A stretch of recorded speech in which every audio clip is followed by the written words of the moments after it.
अब सबने कहा, अरे अपमान, मान सिंह तेरा अपमान। हाँ हाँ मेरा ही अपमान, सरदारों मेरा अपमान। नमस्कार मित्रों, हल्दी घाटी महासर्ग में आपने अभी तक देखा कि शोलापुर की विजय के बाद मदमत्त मानसिंह प्रताप के पास जाता है, संधि का प्रस्ताव रखना चाहता है, लेकिन अपमानित होकर वहां से आता है और धमकी देके आता है कि प्रताप, अब तुम्हारे सुखी रहने के दिन गए, रोना शुरू कर दो।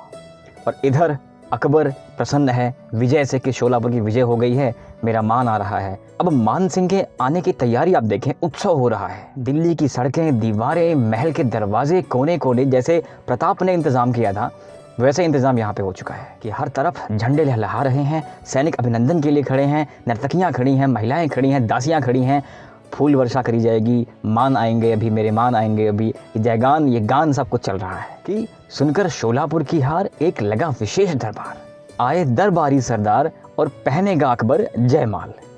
अब तो भैया विजय का जयमाल आ रहा है, अकबर तैयार है, आओ मान डाल दो गले में, मैं विजयी हुआ, साम्राज्य बढ़ा, मुगल सेना बढ़ी, सल्तनत बढ़ रही है। और बैठा भूप सहित अभिमान, पर अभी तक आया न मान। घमंड से अकबर छाती चौड़ा करके बैठा हुआ है कि माय मैन इज कमिंग, लेकिन अभी तक मान आया नहीं।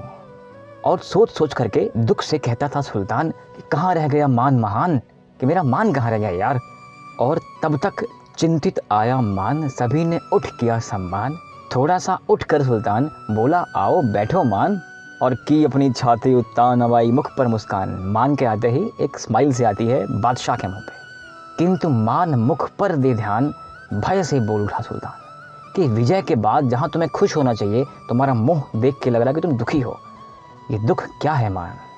और इस दुख का कारण जानने के लिए बादशाह के मन में दुख और डर उत्पन्न होता है। ऐसा क्या हो गया?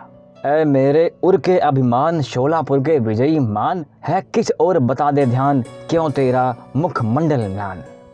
कहता कि तेरा मुखमंडल मलिन क्यों है मान?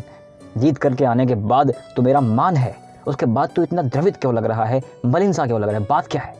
और तेरे स्वागत में मधुगान, जगह जगह पर तान वितान। और बादशाह कहते हैं कि क्या दुख है बतला दे मान, और तुझ पर ये दिल्ली कुर्बान।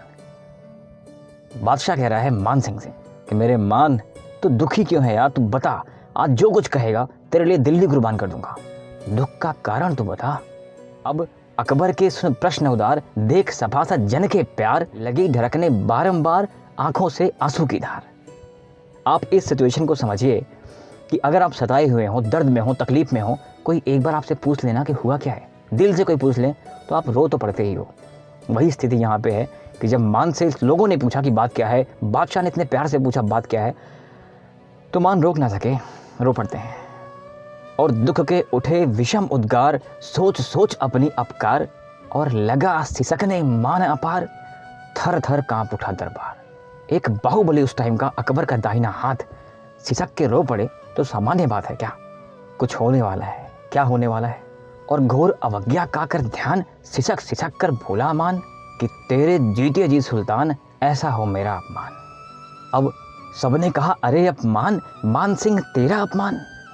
हाँ हाँ मेरा ही अपमान, सरदारों मेरा अपमान। कहकर रोने लगा अपार, विकल हो रहा था दरबार, और रोते ही बोला सरकार, असहनीय मेरा अपकार। अब बताता है कि मैं रो क्यों रहा हूँ, ये अपकार हुआ कैसे है। कारण ये है कि ले सिंहासन का संदेश, सिर पर ले तेरा आदेश, और गया निकट में वार नरेश, यही व्यथा है यही कलेश। ये आपकी बात मान करके मैं मेवाड़ के पास गया, वहाँ के राजा से मैंने आपकी बात करी, और जो कुछ हुआ है ये अपमान का कारण वही है। अब आंखों में लेकर अंगार, क्षण क्षण राणा का फटकार, तुझको खुले नरक के द्वार, तुझको जीवन भर धिक्कार। तेरे दर्शन से संताप, तुझको छूने से ही पाप। महाराणा ने कहा था ना, तो कलंक है, और जाने के बाद मिट्टी खुदवा के दिल छिड़कवाया था वहाँ पे, पंडितों से हवन और पूजा कराई थी वहाँ पे, इसलिए कि तुझे छूना भी पाप है, तुझको जीवन भर धिक्कार, तुझको छूने से ही पाप, और हिंदू जनता का परिताप, और तू है अंबर कुल पर शाप। ये सारी बातें महाराणा ने उससे कही थी कि तू कलंक है। अब ये सारी बातें बता रहा है अपने आका बादशाह को। कहता कि स्वामी है तेरा सुल्तान, तेरे साथी मुगल पठान, और राणा से तेरा सम्मान कभी न हो सकता है मान। अब करता भोजन से इनकार, अथवा कुत्ते सम स्वीकार। ये स्वयं तो आया नहीं, अगर मैं खाता तो लो, कुत्ते की तरह फेंका गया था, वो मैं खा लेता। और और राणा ने क्या कहा कि मलैक्ष वंश का तू सरदार, मलैक्ष वंश का तू सरदार, अपने कुल का तू अंगार, और इस पर यदि उठती तलवार राणा लड़ने को तैयार। और तो और उसका छोटा सा सरदार मुझे द्वार से दे दुत्कार कि भागो यहाँ से और फुफ्फा को लेके आना, बोला था ना उसने एक सैनिक ने। तो वही कह रहा है कि छोटा सरदार दरवाजे से दुत्कार देता है कि कितना है मेरा उपकार, यही बात खलती हर बार। इतना तो मान बता देता है, लेकिन बहुत सारी बातें मान नहीं बताता है। क्या कहता है कि शेष कहा उसने जो आज, उसे बताने में लगती लाज, और उसे समझ ले तू सिरताज, और बंधु यह यवन समाज। कहता कि ये सारी बातें जो मैंने आपसे कही हैं, ये तो कहने लायक थी। ऐसी बहुत सारी बातें राणा ने मुझे ऐसी कही हैं जो मैं आपसे कह भी नहीं सकता। आप ये समझें कि मानसिंह धधक भी रहा था। प्रतिशोध की जो ज्वाला मानसिंह के सीने में फड़क रही थी, शायद कहीं नहीं थी। अकबर स्वयं इतना दुखी नहीं हुआ होगा, इतना क्रोधी नहीं हुआ होगा जितना मानसिंह था, क्योंकि अपकार तो मानसिंह का ही हुआ था, उस कुल कलंक का हुआ था जो जा करके मुगलों से जा मिला।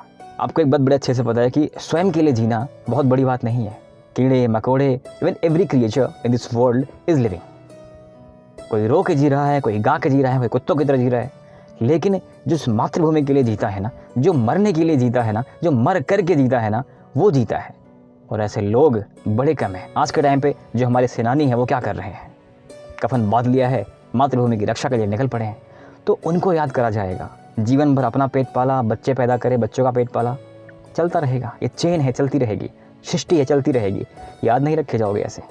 समाज के लिए क्या किया है, इस मिट्टी के लिए क्या किया है, मिट्टी में रहकर मिट्टी वालों के लिए क्या किया है, वहाँ याद रखे जाओगे आप। तो अब जीत का जो जश्न था, जो माहौल था, वो गमगीन हो जाता है। खुशी किसको रह जाएगी जब मानसिंह रो रहा है, मानसिंह रो रहा है, कोई सामान्य पुरुष तो रो नहीं रहा है। बात तो बहुत बड़ी हो सकती है और बहुत बड़ी बात है। अब क्या किया जाए, अपमान का बदला कैसे लिया जाए। लेकिन जो विजय का माल वो लेके बैठे हुए थे कि अब मैं पहनूंगा, कैसे पहनूं। अकबर भी दुखी ही है, क्रोध में भी है।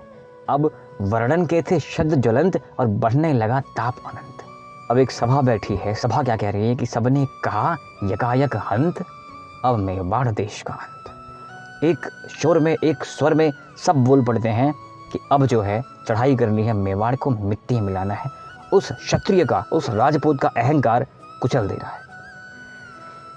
चलिए कुचलते हैं कि जो बैठे थे यवन अमीर, उनके दिल में लगा तीर, और अकबर का हिल गया शरीर, सिंहासन भी हुआ अधीर। अब कहाँ पहनता वह जयमाल, उर में लगी आग विकराल, और आंखें कर लोहे समलाल, भभक उठा अकबर तत्काल। और कहा कि न रह सकता चुपचाप, सह न सकता मान संताप, और बढ़ा हृदय का मेरे ताप, अब आंध रहे या रहे प्रताप। या तो मैं रहूंगा, इज्जत रहेगी, या प्रताप रहेगा, कोई और विकल्प नहीं है। अब रण होगा। वीरों अरि को दो ललकार, उठो उठा लो भीम कटार, और घुसा घुसा अपनी तलवार, कर दो उसके सीने पार। महा भीषण रण ठान, ऐ भारत के मुगल पठान, रख लो सिंहासन की शान, अब कर दो मेवाड़ मसान। मेवाड़ को शमशान में बदल दो, क्योंकि है न तिरस्कृत केवल मान, मुगल राज का यह अपमान। रख लो मेरी अपनी आन, करो हृदय से रक्तपान, और ले लो सेना एक विशाल, मान उठा लो कर में ढाल, और शक्ति सिंह ले लो करवाल, बदला लेने का है काल। शक्ति भी वहीं मौजूद था, मान सिंह भी मौजूद था, पूरी सेना सल्तनत वहां पे थी। अब आक्रमण के लिए तैयारियां शुरू हो गई हैं, बदला लेने की प्रतीक्षा अब शुरू हो गई है। सरदारों अब करो न देर, हाथों में ले ले शमशेर, और वीरों लो अरिदल को घेर, काट काट कर बना दो ढेर। और इधर क्षण भर में निकले हथियार, अब बिजली से निकली तलवार, और घोड़े हाथी सजे अपार, रण का भीषणतम हुंकार। और मान के क्या हाल है कि ले सेना होकर उत्तान, ले करवाल कटार कमान, और चला चुकाने बदला मान, हल्दी घाटी के मैदान। अब अकबर की सेना कूच कर रही है, तैयारियां इनकी विधिवत थी, इनके पास सेनानी बहुत थे, ये आगे बढ़ रहे हैं। और उधर क्या तैयारियां हैं, मिलते हैं कल।